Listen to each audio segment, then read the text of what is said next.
Assalamu alaikum. Beta, in this video lecture, I will deliver another chapter of the ENT series of lectures from the larynx and trachea portion, and it is the chapter is vocal nodules and the laryngocele. Nodules in the vocal cord and laryngocele. Well, let's talk about this. The very first thing is the vocal nodules. Vocal nodules is the presence of obviously the small nodules and the vocal cord, as you can see in this picture, that these are the tiny nodules present in the vocal cord in the anterior 1/3. This is a number one nodule, this is another nodule in another vocal cord. So yeah, these are the nodules, and it occurs in person who use their voice excessively with straining or faulty production.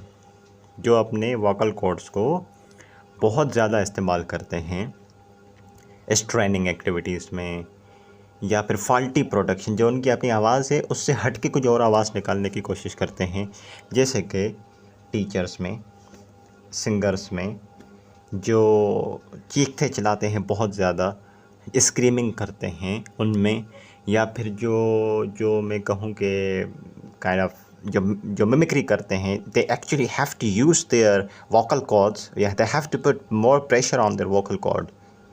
तो इसी वजह से इन nodules को हम singers node या स्क्रीमर्स node भी कहते हैं. सही है. It's simply a nodular thickening of the vocal cord present on the true vocal cord on both the sides. You can see present on the true vocal cords. दो vocal cord होते हैं ना, ये से इस तरीके से, ये होता है आपका ट्रू वोकल कॉर्ड, ये होता है फॉल्स वोकल कॉर्ड. ठीक है. तो ट्रू वोकल कॉर्ड पे आपको ये थिकनिंग मिलेगी, नोडुलर थिकनिंग मिलेगी. सही है. Small nodular thickening on the true vocal cord on both the sides at the junction of the anterior 1/3 and the posterior 2/3. सही है बच्चों. इस तरीके से talking about the pathology of these vocal nodules seen in singers, teachers, hawkers, actors, क्योंकि वो they actually use their vocal cord a lot. खास करके मदर्स में भी, छोटे बच्चों की जो माएँ होती हैं वो जो बहुत चीखती चिल्लाती हैं अपने बच्चों पे, उनमें ये वोकल नोडल्स देखने को मिल सकते हैं. और probably I am the teacher, I have been teaching for previous 5 years and I have been shouting a lot, I used to speak a lot, so probably I have nodules in my vocal cord probably. So yeah. या फिर जो लोग बहरे लोगों से बात करते हैं तो उनको तेज़ आवाज़ यूज़ करनी पड़ती है. So I live with a patient who is deaf and I have to speak loudly so that he can hear clearly. So इस वजह से ज़्यादा तेज़ बोलने की वजह से भी ये वोकल नोडल्स बनते हैं. सही है बच्चों. इस तरीके से मदर्स, सिंगर्स में, टीचर्स में, hawkers, actors, mothers, person talking to deaf, उन केसेस में ये, उन लोगों में ये वोकल नोडल्स बनते हैं. ठीक है. अच्छा, राइट बेटा. What happens is, let me tell you कि इसके पीछे, इस नोड्यूल के पीछे पैथोलॉजी क्या है. एक्चुअली जो लोग अपने वोकल कॉर्ड्स को बहुत ज़्यादा इस्तेमाल करते हैं, उसको प्रेशराइज़ करते हैं, जैसे कि टीचर्स, हॉकर्स, मदर्स, तो क्या होता है कि उनके वोकल कॉर्ड बहुत स्क्वीज़ होते हैं. The people sometimes squeeze their voice. तो अगर मैं इसको आसान करूँ आपके लिए, तो बेटा जो बहुत ज़्यादा अपने वोकल कॉर्ड्स को इस्तेमाल करते हैं ना, उनके वोकल कॉर्ड में दरअसल थोड़ी माइनर इंजरीज़ होती हैं, ब्लड वेजल्स टूटती हैं, तो छोटा हेमाटोमा बन जाता है. ठीक है. और due to the repeated straining the haematoma में organise and form the nodular thickening. तो अगर आपसे कोई इसकी पैथोलॉजी पूछे कि इस नोड्यूल के पीछे पैथोलॉजी क्या है, तो दरअसल ये हेमाटोमा है. रिपीटेड स्ट्रेनिंग की वजह से, वोकल कॉर्ड को ज़्यादा इस्तेमाल करने की वजह से उसमें माइनर इंजरीज़ होती हैं, ब्लड वेजल टूटती है, हेमरेज होता है, हल्का सा हेमाटोमा बनता है, वो ऑर्गेनाइज होकर बड़ा नोड्यूल बन जाता है. ठीक है बच्चों. इस तरीके से ऑलवेज बायलेटरल, दोनों साइड को इन्वॉल्व करता है, ग्रेश वाइट इन कलर होता है, आइडियल पे दिख जाता है इनडायरेक्ट लैरिंगोस्कोपी पे. सही है. स्ट्रेनिंग एक्टिविटी करोगे, वोकल कॉर्ड पे जितना प्रेशर डालोगे, जितना बोलोगे, हेमाटोमा बनेगा, हेमाटोमा इनलार्ज होंगे और फिर ये नोडुल बन जाएंगे. Predominant symptom, vocal cord involve है तो हॉर्सनेस होगी, that is the roughness of the voice. अच्छे से आप बोल नहीं पाओगे, हॉर्सनेस होगी. सही है. Quite suddenly. उसके अलावा, या फिर मे अपीयर स्लोली एंड इंसीडियसली. ठीक है. Over a period of time, over the period of the weeks and the months. Vocal fatigue, लाजमी सी बात है, आप थोड़ा बोलोगे थक जाओगे. आइडियल मिरर या फिर फाइबर ऑप्टिक लैरिंगोस्कोपी यूज़ करके आप इन नोडुल्स को देख सकते हो। क्विकली रिकैप अगर करें, जो लोग अपने वॉइस वोकल नोट को ज़्यादा इस्तेमाल करते हैं, teachers, singers, screamers, mothers, so what happen is repeated straining की वजह से हेमाटोमा बनता है। हेमाटोमा ऑर्गेनाइज हो जाता है, नोड्यूल बन जाता है। Predominant symptom hoarseness, vocal fatigue, सही है, इस तरीके से। इसके बाद बेटा इसके डिफरेंशियल्स जो हैं, बाकी सारी चीज़ें जो क्रॉनिक हॉर्सनेस कराती हैं वो इसके डिफरेंशियल्स में आएंगी, जाहिर सी बात है। ट्रीटमेंट ऑप्शन, सबसे पहली चीज़ वोकल वॉइस रेस्ट, चुप करके बैठ जाएं कुछ टाइम के लिए, वॉइस रेस्ट, ठीक है। And even voice rest may cure recent and small nodules, but if there are the well formed nodules, तो फिर उस केस में हमें कुछ करना पड़ेगा। क्या करना पड़ेगा? उसको रिमूव करना पड़ेगा नाड्यूल को डायरेक्ट लेरिंगोस्कोपी की मदद से। एक मैंने आपको डायरेक्ट लेरिंगोस्कोपी के चैप्टर में बताया था कि एक होता है माइक्रो लेरिंजियल सर्जरी, जिसमें डायरेक्ट लेरिंगोस्कोप के साथ आप 400 मिलीमीटर फोकल लेंथ का माइक्रोस्कोप लगाते हो, तो वो यूज़ करके आप इन वेल फॉर्म नोड्यूल्स को निकालते हो without damaging the vocal cord, ठीक है। या फिर लेज़र की मदद से भी इसको निकाल सकते हो। और ऑपरेशन के बाद स्पीच थेरेपी बड़ी ज़रूरी है, ताकि उनको पता चले कि कितना बोलना है, कितना नहीं बोलना है। ऐसे बोलना है कि आपके वोकल अब्यूज़ ना हो, ठीक है। तो इस तरीके से, राइट बेटा। आफ्टर द वोकल कॉर्ड का nodule comes the laryngocele. It is the bulbous air containing expansion of the laryngeal ventricle. ये आपका लेरिंग से यहाँ पे अगर कोई बल्बुअस स्वेलिंग हो जाए, ये एयर फिल्ड होती है। लेरिंग्स के कौन से हिस्से में से आती है? वेंट्रिकल या सेक्यूल में से, ठीक है।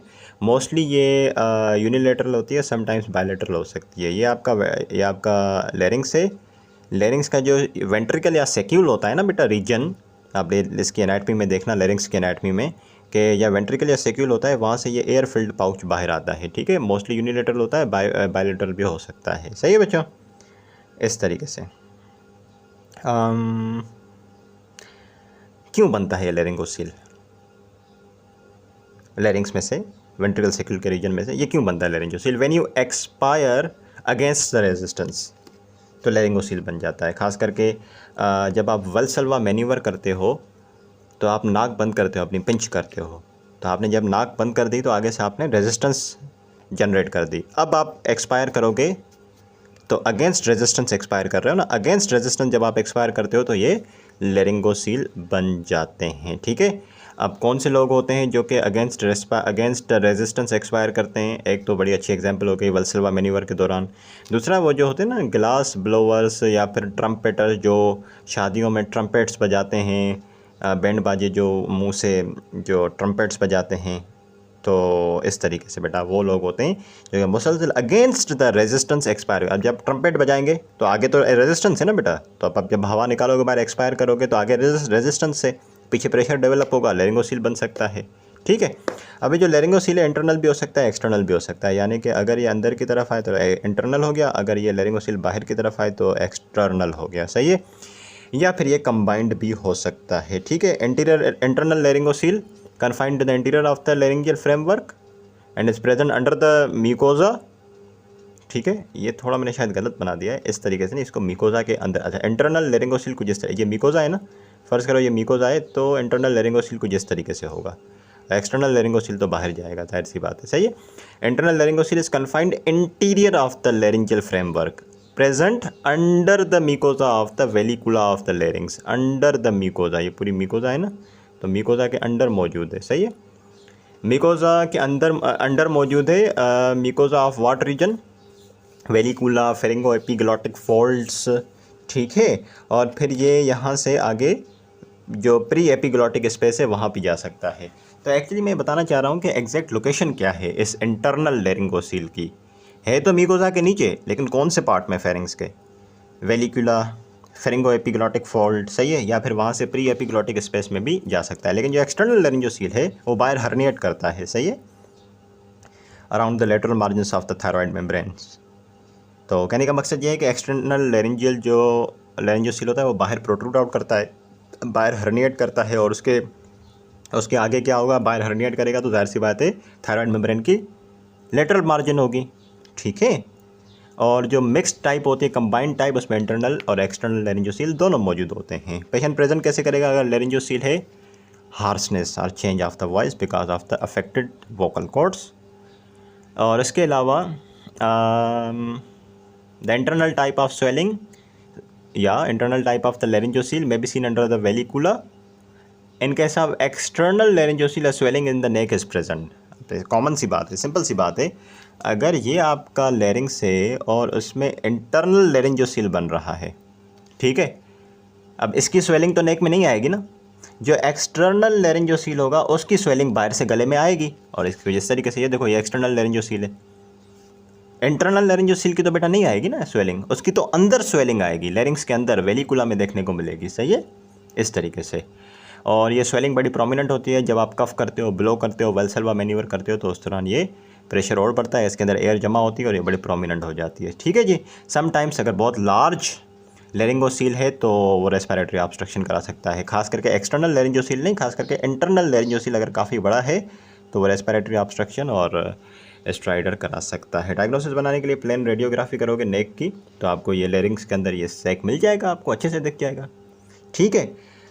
Sac will increase in size when a radiography is taken during expiration against resistance. जाहिर सी बात है. और जब आप रेडियोग्राफी लेते हो ना, खास करके आप पेशेंट को बोलते हो कि वेल्सेल्वा मैन्यूवर करवाते हो पेशेंट को, और उस दौरान आप लेते हो ये एक्सरे ताकि ये बात बहुत अच्छे से देखे. अब जाहिर सी बात है, जब आप वेल्सेल्वा मैन्यूवर करवाओगे पेशेंट को और बाहर जब एक्सपायर आउट करेगा तो यहाँ हवा जमा होगी तो एक्सरे पे ये बहुत अच्छा दिख जाएगा. ठीक है. उसके अलावा सीटी भी आप कर सकते हो ताकि इसके लेरिंगोसील की एक्सटेंट पता चले कि कहाँ तक जा रहा है. ठीक है बच्चों. उसके बाद lastly the treatment option is for internal laryngocele it is either excised और मार्सुप्लाइज्ड. या तो कम्प्लीटली काट के निकाल देते हैं या इसके अपर मार्जिन को खोल देते हैं ताकि ये या ओपन हो जाए. तो इसको हम कहते हैं micro laryngoscopy. External and combined variety is treated by the open surgery, excision through the neck. ठीक है. बाहर नेक से हम जो है यहाँ से इसको कट करते हैं.